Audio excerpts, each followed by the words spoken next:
Muito boa tarde a todos, sejam bem-vindos à AFNAC e a esta série de conversas que vamos levar a cabo neste fórum em torno do centenário de José Saramago, convidando algumas figuras, escritores e não só, para falar sobre a relação com o Nobel da Literatura e, sobretudo, as afinidades e todas as conexões, sejam elas pessoais ou literárias, que se foram estabelecendo com José Saramago. O nosso primeiro convidado não podia ser melhor, Walter Ugumem, escritor ultra-premiado. Não podia ser mais bonito. Não podia ser mais bonito. Escritor ultra-premiado, um dos últimos prémios que recebeu foi o prémio Romance e Narrativa da APE para o Contra Mim, mas em 2007 ganhou o prémio José Saramago, e que foi provavelmente sim, o primeiro grande prémio, aquele que teve um impacto grande na tua carreira. E o Walter, que tem como o romance mais recente estas doenças do Brasil, e vamos passar também um bocadinho por elas, porque há um conjunto de afinidades, umas mais óbvias, outras menos, com José Saramago. E, Walter, para começar, eu gostava de colocar uma questão que se prende com aquilo que eu entendo que pode ser o elo mais forte entre ti e o José Saramago. Lendo a tua obra e a de José Saramago, eu diria que um compromisso ético na escrita e no questionamento do mundo e da nossa sociedade será aquele elo mais forte entre os dois. Ambos, por caminhos diferentes, com estilos diferentes, têm sempre uma atitude muito ética nos seus romances, questionar porque é que nós somos assim, porque é que nos comportamos desta maneira, nós reagimos desta maneira, e questionar também a história enquanto comunidade. Dirias que seria essa a primeira ponte entre ti e ele?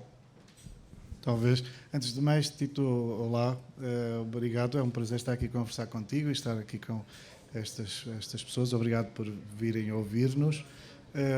E se calhar posso responder-te indo à questão do Prémio Saramago, quando tu dizias que talvez fosse o primeiro prémio importante, assim. Antes do Prémio Saramago tinha ganho alguns prémios mais discretos. E eu respondia-te assim: de facto, o Prémio Saramago é talvez o único prémio literário entregue em Portugal que pode ter a capacidade de mudar completamente a vida, o percurso de um cidadão escritor.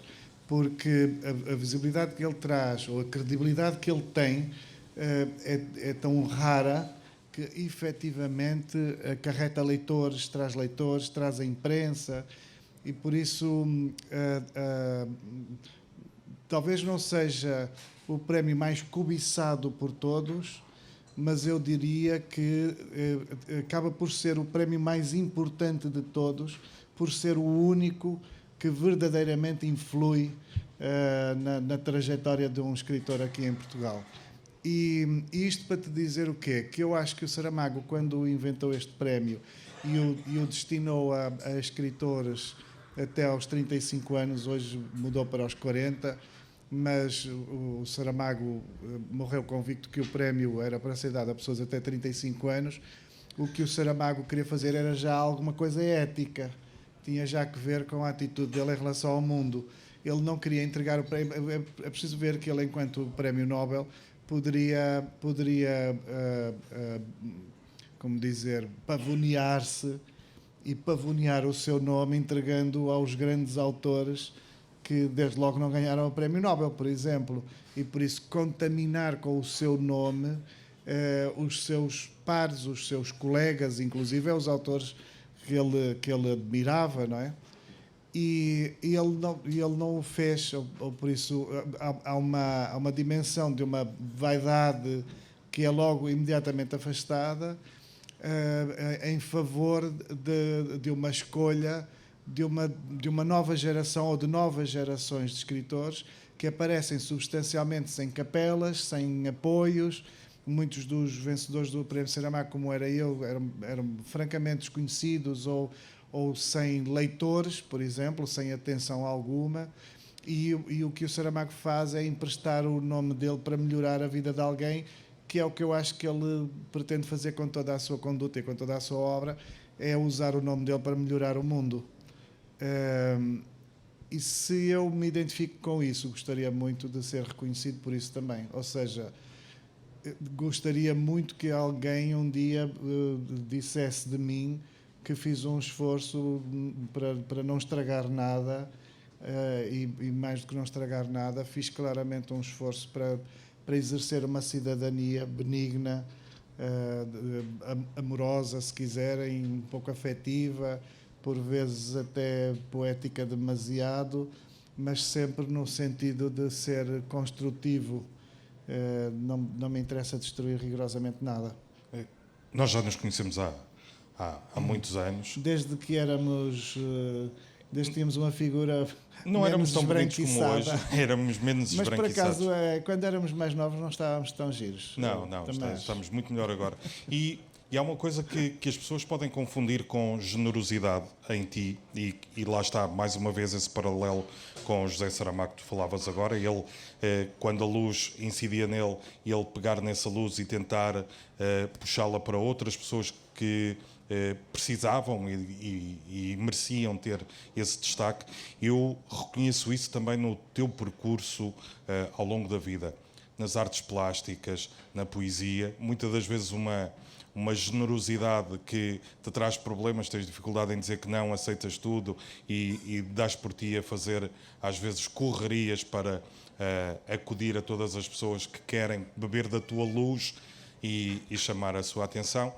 E não é só pela correria. Por vezes faço fretes a pessoas julgando que estou a fazer uma coisa boa, que a pessoa vai reconhecer como sendo uma coisa boa, e já ouvi, não vou dizer quem é, mas já ouvi coisas com quem? O Walter já não interessa porque já fez o que eu queria que ele fizesse.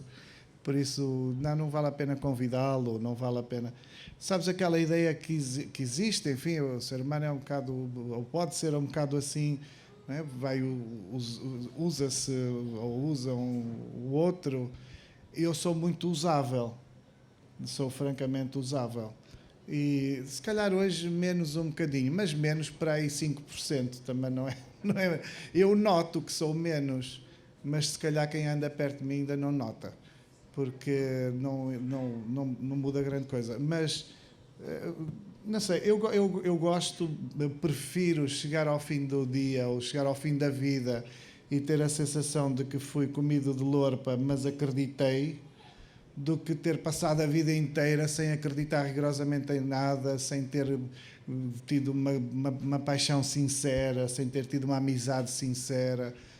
Prefiro que as pessoas sejam elas a estragar as coisas e não eu partir imediatamente derrotado, não é? Acho muito triste quando as pessoas também se reservam de tal maneira, se preservam de tal maneira, se resguardam, temem, desconfiam de tal maneira que acabam por, no fundo, quando saem da porta de casa de manhã cedo, já vão derrotadas, porque a vida delas já é uma porcaria, elas já assumiram, já se mentalizaram que a vida delas é uma porcaria e que nada vai dar certo. Eu saio sempre com a sensação de que as pessoas vão ser todas maravilhosas. E depois as que não são, olha, o problema tem que ser delas, não pode ser meu. Eu continuo a ser mais ou menos a mesma pessoa. Por isso, se elas não forem maravilhosas, é de facto um problema com o qual elas têm de lidar. E é muito curioso porque a tua escrita sente-se essa entrega, essa dádiva. Tu vais com tudo e não te poupas. É uma escrita muito intensa, com um diálogo sistemático com a poesia, com o entregar ao outro. E sendo o José Saramago um homem tão mais contido, austero, ele ficou absolutamente impactado com a tua escrita e, aliás, no discurso refere-se a ti como um tsunami literário. Isso foi um choque para ti, de repente, aquele homem austero estar ali a revelar toda aquela efervescência com o que tinha lido do teu trabalho? Claro, eu não poderia esperar. Aliás, eu nunca esperei muito, sabes? Ainda hoje acho que não espero grande coisa. E quando quando dou por mim diante das provas do que aconteceu, existe um certo estrangeiro nas provas, sabes? Assim como se, enfim, tem lá o meu nome, mas parece que aconteceu assim num dia em que eu, não digo que estava distraído, mas em que eu não coincidia comigo mesmo, sabes?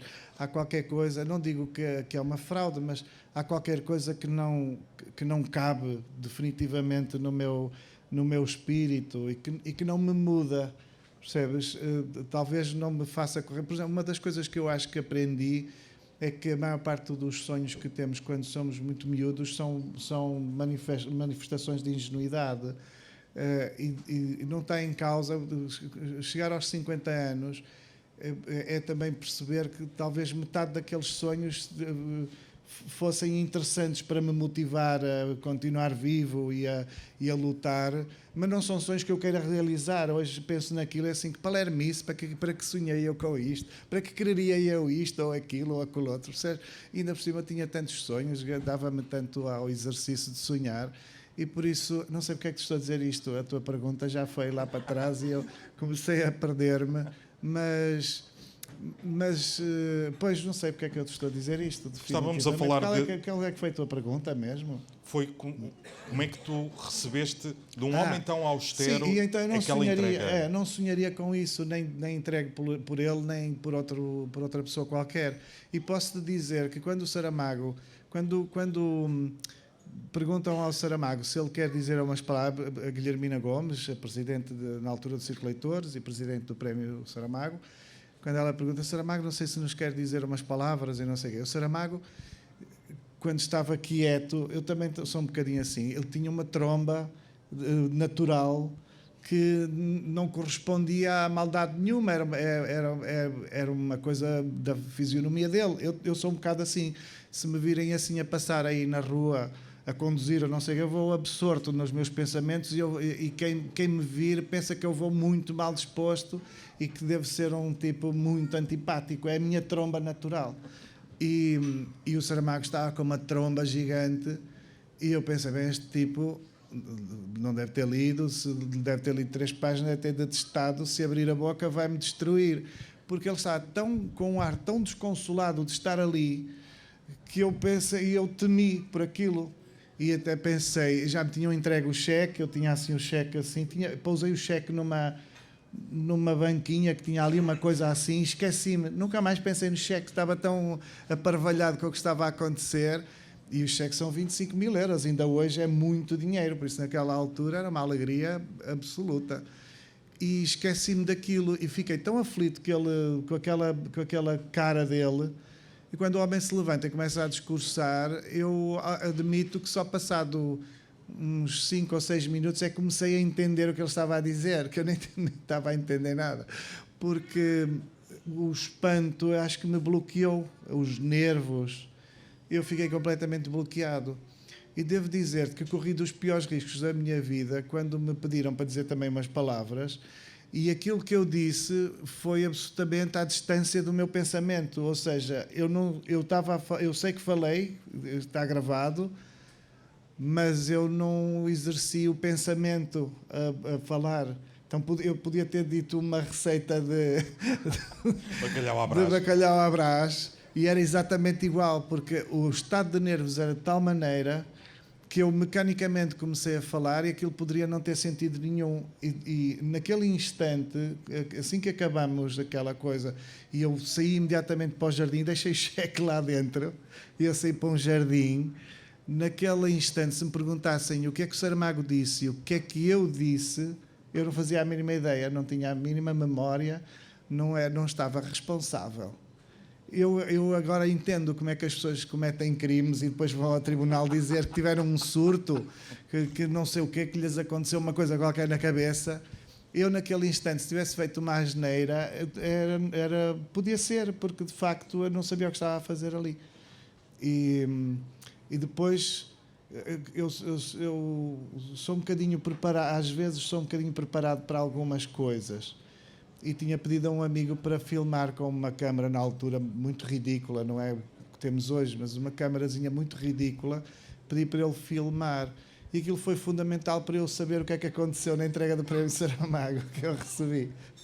Tiveste depois um momento de reencontro com a realidade e dizer assim, então foi isto que aconteceu Então e foi eu isto. daquilo só apanhei 10, 15%.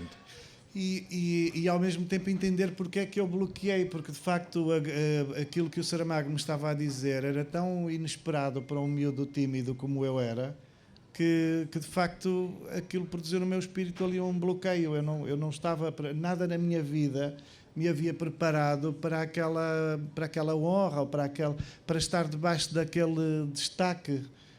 A minha autoestima nunca foi seduzida para chegar ali, porque não me parecia algum dia que pudesse acontecer tal coisa.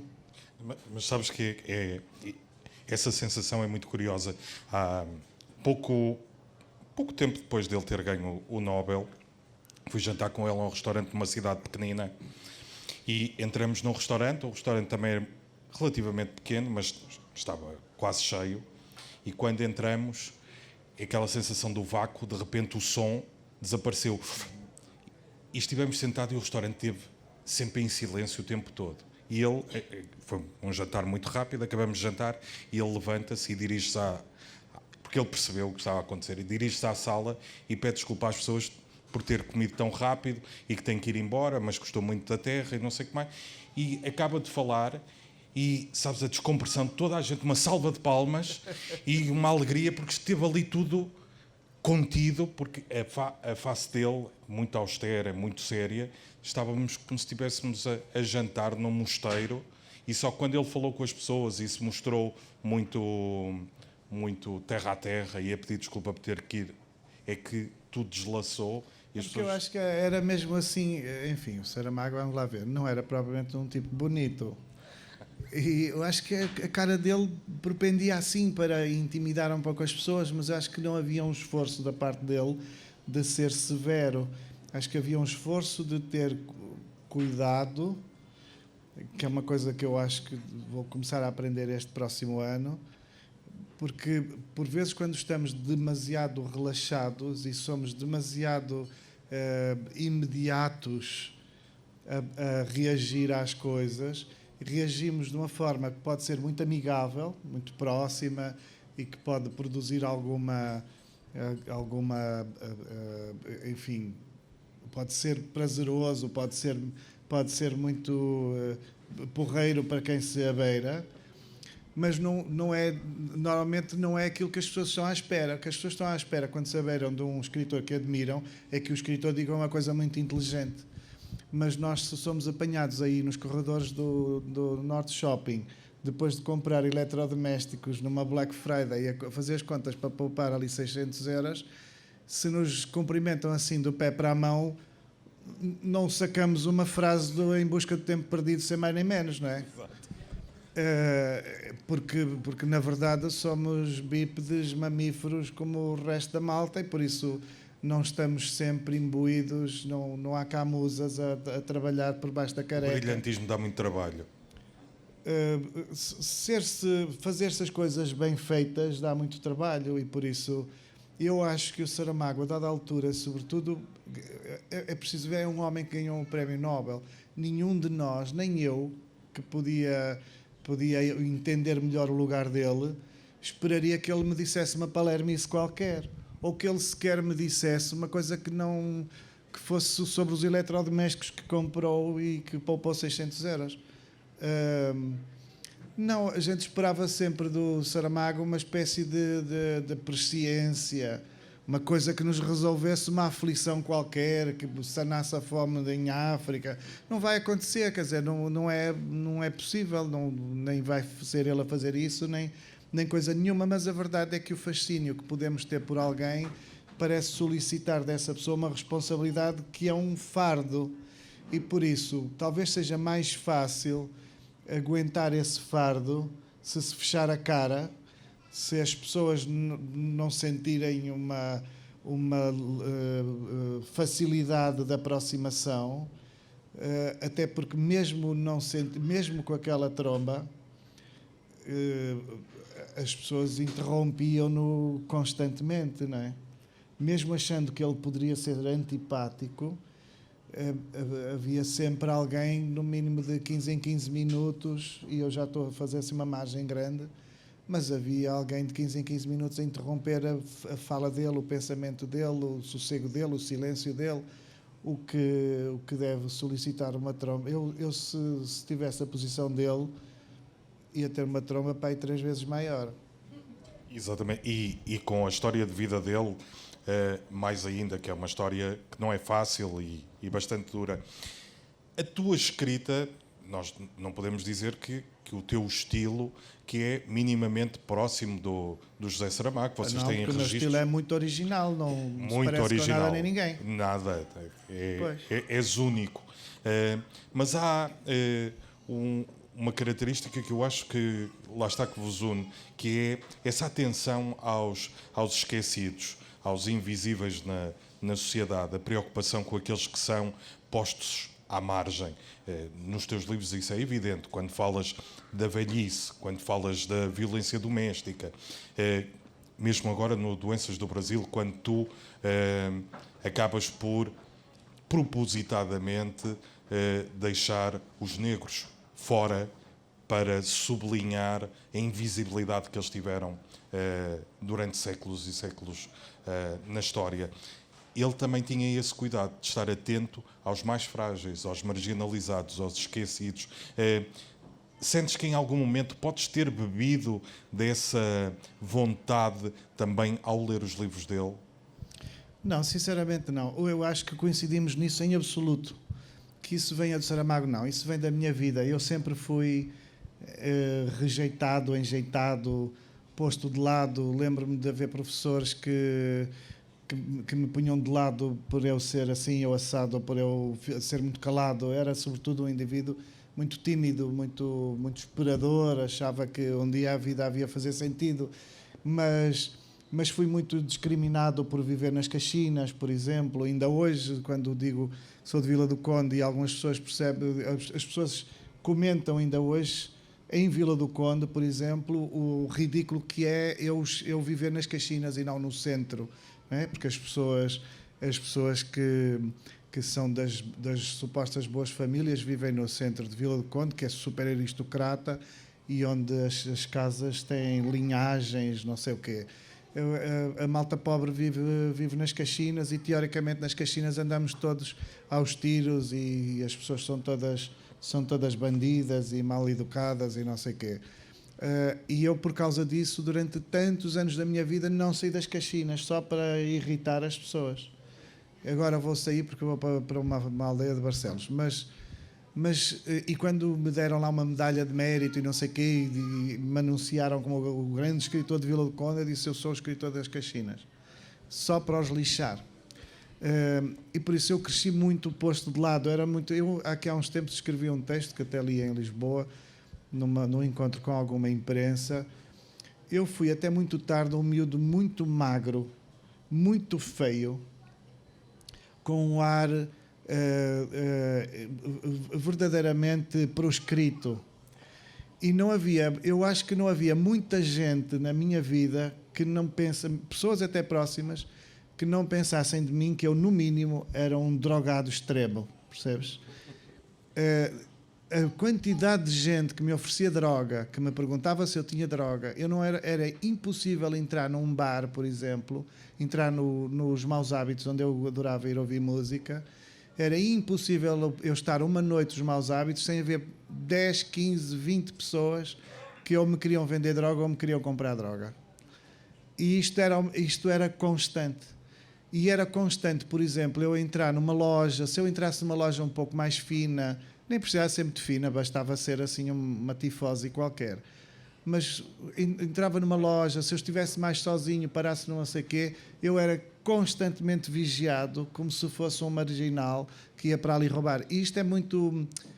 Eu fui sempre lúcido, eu nunca bebi álcool, por exemplo, até hoje, jamais bebi álcool, nunca experimentei uma droga, tenho uma ideia horrenda das drogas, não me alieno com coisa nenhuma, infelizmente, se calhar devia de me alienar com algumas coisas, e por isso sempre vi, ou sempre prestei atenção, e se calhar até redobrei a atenção em relação a esse tipo de pudor social, preconceito social que pode existir em relação a alguém porque não corresponde a um padrão, porque não uso as roupinhas às tirinhas a parecer barracas da praia, ou porque os meus sapatos não tinham aqueles forloquinhos que se usavam, para parecer um menininho assim mais de família, não sei o quê.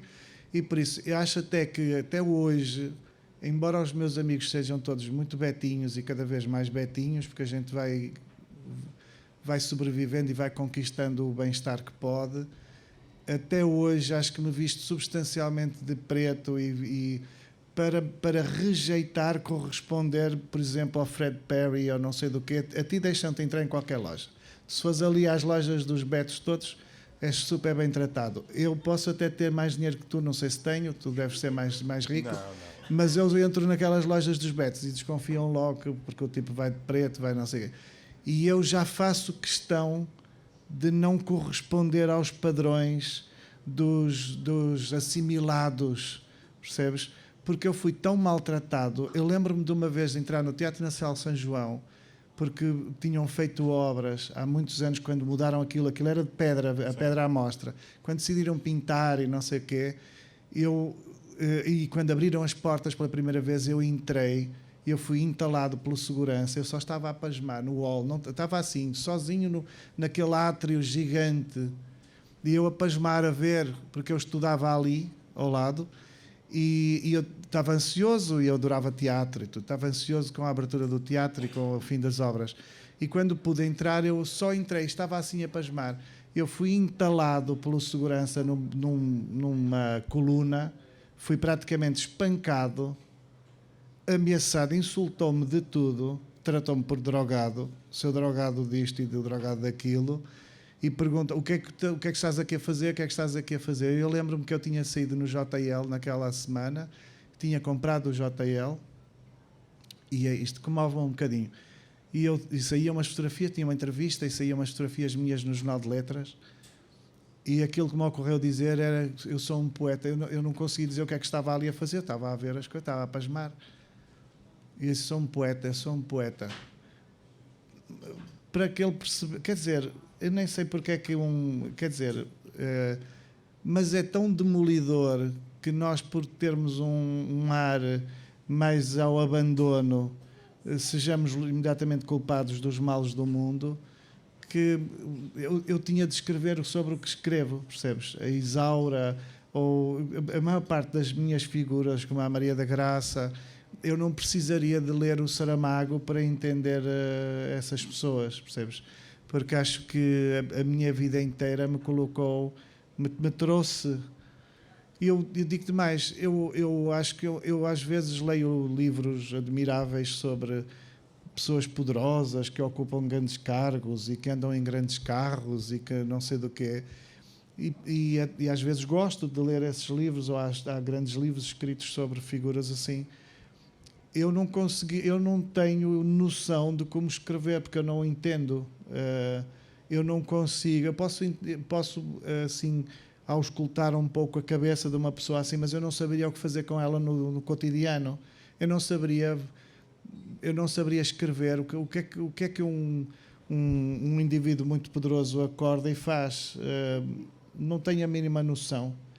Porque se não fizer a mesma coisa que faz uma pessoa normal, então eu só entendo pessoas que eu acho que são normais, percebes? Não entendo mais ninguém. E até aí vocês falam uma mesma linguagem, porque a vossa relação com o mundo rural, com as pessoas simples, as vidas simples, está muito presente na obra quer do José Saramago, quer na tua. A relação com o espaço rural, com a natureza, com o silêncio, mas também com as pessoas que têm vidas simples e que também elas são postas de lado, porque são simplórios, são pessoas que não têm muita sofisticação, e vocês olham para essas pessoas, olham para esse espaço e veem toda a sabedoria que nós encontramos, por exemplo, na tua tribo das doenças do Brasil. Toda a sabedoria não escrita, mas vivida geração após geração. E isso é algo que sempre vos interessou. Eu acho que é uma questão de reconhecimento da legitimidade dos outros. Ou seja, eu acho que muitas das vezes as pessoas parece que se comportam como se ilegitimassem os outros, não é? Connosco está tudo bem, temos todos os direitos, mas depois parece que estamos sempre a tentar diminuir os direitos aos outros, a tentar encolher o espaço de ação, de bem-estar do que são os outros. E eu nem consigo entender assim porque é que as pessoas fazem, quer dizer, não me relaciono com isso, percebes? Eu não tenho problema nenhum com a felicidade dos outros. Se tiver problema, tenho sobretudo problema com a tristeza dos outros. E por isso gosto que as pessoas passem orgulhosas na rua, com as suas roupinhas lavadas e com as suas caras levantadas, quer elas tenham mais ou menos, ou não sei o quê, eu gosto de ver as pessoas bem. E não gosto nada de ser agente de perturbação do bem-estar dos outros. Eu posso dizer, eu ando obcecado com a ideia de mudar para Barcelos porque comprei uma casa muito velha e que vou recuperar assim aos bocadinhos, que não tenho dinheiro para aquilo. Tu se calhar tinhas dinheiro para aquilo, eu não. Mas comprei a casa porque ninguém quer casas velhas a cair e grandes, cheias de pedras, mas eu queria muito uma casa. E comprei a casa porque a casa é uma casa de lavoura, em que tudo na casa parece uma fábrica, porque tem o lugar dos porcos, o lugar das galinhas, o lugar do milho, e eu pensei assim, isto não é uma casa muito aristocrata, é uma casa com a mania, mas não é assim uma casa muito aristocrata, porque é uma casa de trabalho, era uma fábrica, aquilo era uma fábrica onde as pessoas por acaso viviam. Foi isso que me convenceu a achar que um gajo como eu podia ter uma casa daquelas. Mas a casa tem um pedacinho de terreno, assim, tem assim um bico à frente, que fica já assim numa outra porta, numa outra entrada, e o terreno pertence à casa e desde sempre, desde há muitos anos, há um senhor que lavra aquilo. Tem umas laranjeiras, aquilo é assim um pequeno pomar, tem umas laranjeiras e tem umas couves e não sei o quê. Tu não imaginas a quantidade de pessoas que me dizem, das duas uma, que falas com o homem e mandas o homem para o raio que o parta, assim, sem mais nem menos, nem sabem quem é o senhor. Mandas o homem para o raio que o parta, porque isto agora é teu, como se eu fosse pegar naquele terreno e levá-lo para dentro de casa, para assim, ui, é meu, vou segurar aqui neste bocado de terra, assim que isto agora é meu. Ou então, se o homem lavra aquilo, ele que lavra, mas tu ficas com as couves, vais lá buscar as couves que quiseres, quando quiseres couves, vai lá buscar as couves e as laranjas e não sei do quê, nunca mais te falta laranjas. Como é que eu explico às pessoas que não tenho interesse nenhum em tirar o homem dali e não acho que eu tenha direito a ir buscar nem as couves nem as laranjas? E eu disse assim, sim, eventualmente, as laranjas são muito ácidas para mim, normalmente se não forem muito, muito doces nem as consigo comer. E por isso, normalmente não arrisco a ir buscar eu só como laranja se alguém estiver a comer e disser esta laranja parece açúcar, eu então roubo a laranja à pessoa. Mas eu abrir uma laranja e começar a comê-la não arrisco porque eu, em princípio, não a posso comer. Mas eu, às vezes, digo assim, pronto, quando for assim, sei lá, nem sei quando é que dão laranjas, deve dar na primavera, assim, quando for primavera e rebentarem as laranjas, vou lá e pego numa para provar as laranjas do pomar da terra que, para todos os efeitos, é da minha casa. Mas eu ficar com as laranjas que o homem cuida, que o homem planta, que o homem vê se não tem bicho, se não sei o quê, eu precisava de ser um miserável muito grande. Precisava de ser um stuff. Porquê? Porque na escritura diz que aquele biquinho de terra me pertence. Está bem, mas o senhor pode ficar com as laranjas e com as couves são lindas, parecem umas esculturas, fazem ali um friso. Se o homem não cultivar aquilo, eu sei que vai acontecer. Eu não sei cultivar nada, aquilo vai virar um matagal e as pessoas, quando vierem à minha casa, vão dizer que eu sou um drogado porque vivo atrás daquele matagal. Percebes? Porque eu não sei cuidar daquilo. E as poucas coisas que eu tenho dentro do terreno da casa e que tenho de cuidar, não sei que lhes fazer e tudo me enerva. Percebes? Por isso, quem me dera a mim que o homem plantasse couves nos canteirinhos todos. E isso é muito bonito e eu vou aproveitar para dar testemunho desta tua generosidade, porque a tiveste comigo num dado momento. Não tive, há muitos anos. Então. Há muitos anos. Me lembro. Eu gostava e gosto muito de um poeta que tu editaste, Daniel Faria. E o Daniel Faria viveu muito perto do sítio onde eu vivo. E eu achava que fazia sentido porque, na altura, vocês tinham lançado, mas não havia havia um interesse relativo pelo Daniel ainda Faria. era bastante desconhecido. E eu achei que podia ser uma boa ideia fazermos um prémio literário para jovens poetas também, como o Prémio José Saramago, até aos 30 anos, e com o nome de Daniel Faria. E eu tinha que convencer um triângulo. Era a Câmara Municipal, a família do Daniel e a editora do Daniel. E nós temos que começar sempre por um lado, e eu comecei por aquele com o qual tinha menos proximidade, que eras tu. E foste o primeiro a dizer isso é uma grande ideia, vamos com isso para a frente. E fez-te o prémio durante 5 anos, e tu não conhecias de lado nenhum, eu não te conhecia de lado nenhum, e a única coisa que nos unia era o gosto pela poesia do Daniel. Isso para mim vale muito, porque lá está, quando tu estás a querer fazer qualquer coisa, não conheces ninguém, e ter alguém que diz, olha, isso é uma boa ideia, conta comigo. É muito importante. Eu acho que tenho um pouco essa tendência para... enfim, eu sinto que há assim colegas, ou não precisam ser colegas, pronto, há gente que, se lhes for proposto alguma coisa, mandam vir o currículo da pessoa. Eu não, a mim interessa-me a ideia. Se a ideia for porreira, tanto pode ser alguém que está a começar, como... Por exemplo, eu mudo muito as capas dos meus livros, porque eu adoro artes plásticas e fico muito cansado de ver as mesmas coisas e quero convidar outros artistas e outras pessoas e quero outras imagens. E uma das capas que eu nunca tinha mudado, havia qualquer coisa naquela capa que me era difícil mudar, era a da desumanização, que tinha sido feita com umas imagens que a Cristina Valadas fez de propósito para o livro. E durante estes anos todos, durante 10 anos, 8 anos, 9 anos, para aí, o livro saiu em 2013, acho eu, até este ano nunca se tinha mudado a capa. E há várias impressões do livro. E este ano mudei a capa para uma ilustração que eu adoro, para uma pinturinha que eu adoro, que é de um caderninho de uma menina de 14 anos e que eu acho que vai ser uma grande pintora. Enfim, a Maria Inês tem 14 anos, podia ter 50, a imagem é concreta, a imagem está lá, eu adoro a imagem, quer ela seja da Maria Inês, quer ela seja da Paula Rego. E eu tenho um bocadinho esta coisa que é da minha natureza. Eu acho que não é sequer uma generosidade, não é sequer uma forma de tentar ser bom com a Maria Inês. É mais a convicção que eu tenho de que aquilo que a Maria Inês fez é bom para mim, percebes? É mesmo as ganas que eu tenho de ficar com aquilo. Claro, a imagem é dela, é do caderno está dela, não sei, mas de alguma forma está mais perto de mim porque está na capa de um livro meu, e por isso eu tenho muito isto, assim, de ver o trabalho das pessoas e de ser capaz de me apaixonar genuinamente pelo trabalho das pessoas, e não tanto pelos currículos das pessoas.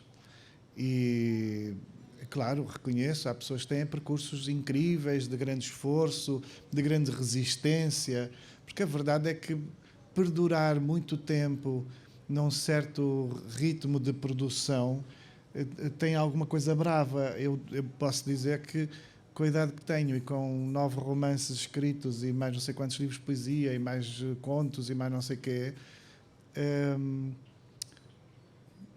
eu estou cansado de muitas coisas e passa-me pela cabeça muitas vezes a ideia de que se calhar um dia vou ser como os escritores que não saem muito, que não aparecem muito, que já não vão aos festivais, e que a gente, quando é mais novo, pensa assim, aquele deve ser um antipático do caraças, não vem às correntes descritas, não dá autógrafos, não vai à FNAC, não assina um livro. E eu acho que eu ainda não estou nessa fase, mas não me admirava que aos 65 estivesse nessa fase, porque a gente muda, chega a um ponto e a nossa cabeça enfraquece em relação a muitas coisas, torna-se mais desatenta, somos menos capazes de resistir a determinados cansaços. Eu sinto muito isso. que algumas coisas me cansam mais do que eu algum dia podia imaginar. E por isso, também não sei porque é que te estou a dizer isto, Tito. Tu fazes umas perguntas esquisitas e eu depois meto-me pelas respostas adentro e perco-me. Faz todo sentido. Olha, estamos a chegar ao fim da nossa conversa, porque aqui é ao contrário, agora está na moda. Tu ouves um programa de rádio e eles dizem, se quiser ouvir mais um bocado, ouça o podcast que tem mais de meia hora. Nós vamos fazer o contrário. É quem estiver a ver na net, só vai ver até ao fim da próxima pergunta. Quem se deu ao trabalho de vir à FNAC, usufrui de mais uns minutinhos, não é? Deu-se ao trabalho, com esta chuva e tudo, merecem essa deferência. Só para terminar esta parte do vídeo, há algum livro do José Saramago que te toque de uma forma especial? O Evangelho segundo Jesus Cristo.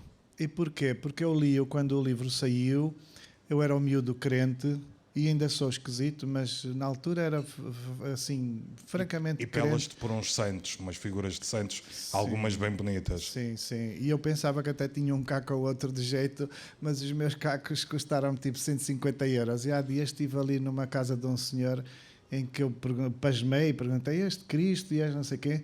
Ah, sim, comprei. Ai, tive uma sorte, custava 100 mil euros, dei 70 mil e venderam-me. E pronto, por isso, os 3 ou 4 Cristos que eu tenho lá em casa, que achava que eram do século XIX e muito finesses, afinal não devem estar acima da dignidade de um sonazol. Mas pronto, olha, eu gosto na mesma deles e sabes que mais? Acho que aqueles é que são os verdadeiros e aqueles é que estão a fazer milagres em minha casa, porque eu continuo a dar certo e eu tinha tudo para dar errado. Depois, estavas a falar foi o Evangelho segundo Jesus Cristo. Estás a ver? Consegui voltar à questão. O Evangelho segundo Jesus Cristo, exatamente por isso, porque havia essa questão de uma certa heresia levantada. A mim nunca me interessa muito, a mim interessa-me a má fé. Se as coisas forem feitas de má fé e se eu reconhecer má fé, afasto-me delas claramente. Não me interessam os autores, não me interessam as pessoas, não me interessam cidadãos que eu possa intuir que estão a fazer aquilo por maldade. Mas a heresia eu acho que devia ser um indireito das pessoas, ainda que ela me possa desiludir ou ainda que ela me possa magoar em relação às minhas convicções. Mas a heresia tem de ser um direito das pessoas, porque nós vivemos, por vezes, muito, muito magoados por instituições que tentam tomar posse da fé. E a fé não pode ser institucionalizada. Nós não podemos permitir que a nossa fé, se tivermos, que as nossas convicções pertençam a instituições. As nossas convicções são íntimas, são pessoalíssimas.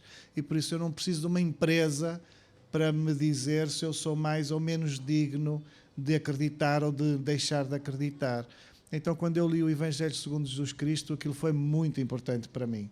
Foi muito importante para eu, talvez, resistir, criar algumas resistências e talvez até ficar em posição de combate em relação a algumas pessoas na minha vida que me eram opressivas, mas que usavam desse ascendente de estarem investidos de uma autoridade que na verdade não podem ter. A autoridade só existe se eu lhes reconhecer essa autoridade e por isso ela só existe na medida em que eu puder entender que a pessoa que está diante de mim está de boa fé.